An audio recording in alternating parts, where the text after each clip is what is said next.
Big boss के घर से लेकर और बाहर तक का लोगों ने बड़ी दुश्मनी जताई है आपके साथ और फिनाले में भी इस चीज़ को देखने को मिला। निकाल दो आज दिल की भड़ास क्या है। देखो, भड़ास तो कोई नहीं है। सबसे पहले तो मैं कॉन्ग्रेचुलेट करना चाहूँगा गौहर खान जी को, जो कि विजेता बनी है। 50 लाख रुपए का ताज मिला है उन्हें। और बाहर मैंने सुना कि गौहर खान ने बोला कि वो सबके लिए पॉजिटिव है, सिर्फ विवेक मिश्रा के अलावा, क्योंकि विवेक मिश्रा ने बाहर उनके बारे में बहुत सारी गलत बातें बोली। देखिए, मैंने जो देखा वही बोला। मैं कोई और एक्टर्स की तरह नहीं हूँ कि अपनी बातें और अपनी स्टेटमेंट्स चेंज करूँ कि अंदर कुछ और था बाहर कुछ और शायद इस बात से गौहर बहुत अप्रत्याशित थी कि किसी एक इंसान ने तो जाके अंदर की घर की सही बातें बताई। मैंने जो देखा वही बोला, चाहे वो कुशाल के साथ बाथरूम में लॉक हुई या जो उनका घर वालों के प्रति बर्ताव रहा, तो मुझे उसमें और ज़्यादा कुछ नहीं कहना है। और गौहर खान को ये बोलना है कि हर इंसान कोई उनके इशारों पे नहीं चलेगा, इंसान की अपनी सोच भी होती है। रही बात मेरा फिनाले में ना रहने की, तो मुझे जो क्रिएटिव्स ने बताया कि अरमान कोहली जी को ये लगा कि मैंने उनकी इमेज बहुत डैमेज करी है उनकी पर्सनल लाइफ के बारे में बात करके, तो वो नहीं चाहते हैं कि मैं फिनाले में ना रहूं। तो ठीक है, चलो, वो भी खुश, मैं भी खुश। अच्छा, ये कोई खास वजह कि अरमान को कैसे पता चला कि विवेक ने उनके बारे में कुछ बोला है? देखिए, मैंने अरमान के बारे में ऑनेस्टली बाहर आके कुछ नहीं बोला था। हाँ, उनकी जो गर्लफ्रेंड तान्या है या जो उनके निजी संबंध रहे, चूंकि तान्या मेरी दोस्त है, उस बारे में ज़रूर मैंने बात करी थी। और जिस बात को वो उन्होंने अंदर तो हैंडल कर लिया, लेकिन बाहर आके जब उन्होंने, आई एम श्योर, मीडिया में बातें पढ़ी होंगी, देखी होंगी, तो वो अपनी गलती छुपाने के लिए मुझसे दूर रहने लगे, या उन्होंने सोचा कि विवेक और करीब ना है कि कल को बातें बढ़े। तो विवेक जो है उनके राज के पर्दाफाश इंसान है। मैं तो सिर्फ सच्चाई बोलता हूँ। अब उसमें किसी का राज सामने आ जाता है तो फिर मेरा कसूर नहीं है। इंसान राज को क्यों रखे, और ऐसे राज रखने भी नहीं चाहिए। बट मुझे थोड़ा प्रत्याशित लगा गौहर खान के उससे कि गौहर खान ने ये बोला कि वो सबके लिए पॉजिटिव है विवेक मिश्रा के अलावा। तो चलो, दोस्त ना सही दुश्मन ही बनाया, बहुत बड़ी बात है। ओके विवेक, आपके हिसाब से कौन पावरफुल खिलाड़ी था उस बिग बॉस के घर में? और आपने बोला भी था कि संग्राम जीतेगा। मुझे लग रहा था संग्राम और तनीषा में से कोई जीतेगा। मुझे बिल्कुल उम्मीद नहीं थी कि गौहर खान जीतेंगी, बट शायद आप दर्शकों ने और इंडिया की आवाम को गौहर खान इतनी पसंद आई कि आप लोगों ने उनके लिए जबरदस्त भरपूर वोट दिए और आज वो विजेता है। गौहर के अगर दिमाग की बात करें तो उसने सबसे बेहतरीन गेम खेला आपके हिसाब से अगर बात करें? अरे, बहुत तगड़ा गेम खेला उसने। कुशाल को अपने साथ रख लिया, उसने सारे लोगों पर बातें बनाई, सारी चीजें जिस हिसाब से कर सकती थी उसने ढंग से चलाया। गौहर ने बहुत बेहतरीन गेम खेला, चीजों को ढंग से मैनिपुलेट करा। और शायद उस लेवल पे जिस तरीके से गौहर खान ने मैनिपुलेशन करी है, कोई और करा होता तो वो विजेता होता। तो गौहर ने साम दंड भेद सबका भरपूर प्रयोग करा आज विजेता बनने के लिए। ओके, अरमान और तनीषा की जो केमिस्ट्री चली थी बिग बॉस के अंदर, वो भी शायद जीत के मुकाम तक नहीं पहुंचा पाई और दोनों ही इस मैदान से बाहर हो गए।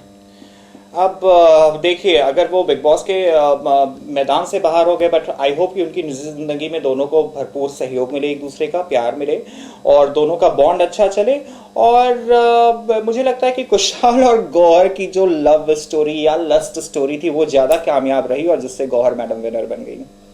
वो बाथरूम में भी इतनी देर तक लॉक थी, 18 मिनट तक, जो कि सारे फुटेजेस पड़े हुए हैं और बहुत सी इस तरीके की तस्वीरें हमने आपने देखी हैं। तो मैं कुछ जो मैंने बातें बोली वो मैंने वो मेरे दिमाग की उपज नहीं थी। वो सारी बातें जो मैंने देखी या जो मीडिया में बाहर आई वो बोली।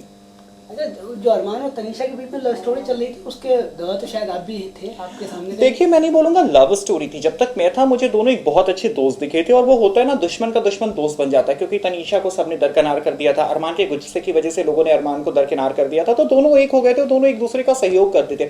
अब अगर वो बॉन्ड और स्ट्रांग हुआ हो, उनमें कोई और बातें हुई हो, तो good for them, I have no objection. But एक इंसान क्लियर रहे कि उसको किसके साथ रहना है। हम उस जमाने में तो जी नहीं रहे ना कि एक इंसान 10 लोगों के साथ या 4 लोगों के साथ शादी करके या रिलेशनशिप में रह सकता है। बिल्कुल नहीं है हम।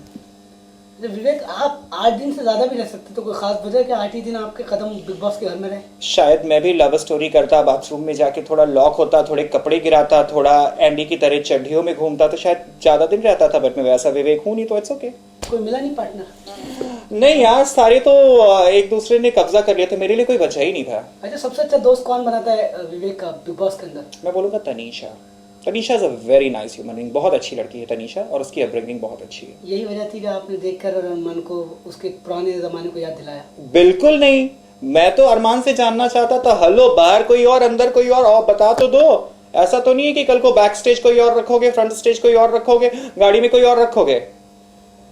ओके, अच्छा बिग बॉस की बात अगर करूं, अगर काफी मतलब बोला गया है कि अरमान के लिए विवेक ऐसा कुछ ना बोले, या लेकिन विवेक ने वही बात बोली जो सच्चाई थी। मुझे सच्चाई से मुंह क्यों फेरा अरमान ने?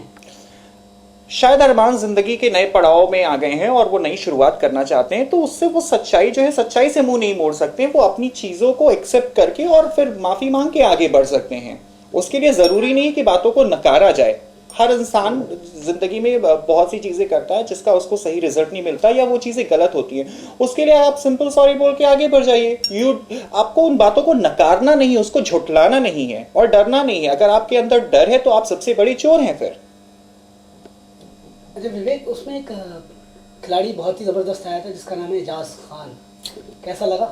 बहुत मस्त एंटरटेनिंग बंदा। एजाज को मैं थोड़ा पहले से भी जानता हूं। एजाज ने बहुत अच्छे से एंटरटेन करा। मुझे लगा एजाज ने कई जगह एंडी से बेहतर जनता को एंटरटेन करा, और मुझे कहीं ना कहीं लग रहा था कि एजाज जीत जाएगा, क्योंकि एजाज को वोट भी बहुत मिल रहे थे। लेकिन फिर उसके साथ एक ड्रॉबैक था कि वो वाइल्ड कार्ड एंट्री था।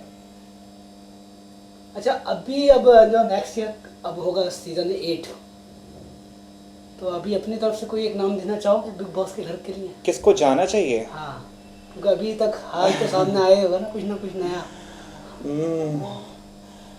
पता नहीं अब किसको बोलूं, किसको जाना चाहिए, किसको नहीं जाना चाहिए। लेकिन आई थिंक कपिल शर्मा को जाना चाहिए। वो सबको हंसा के रखेंगे।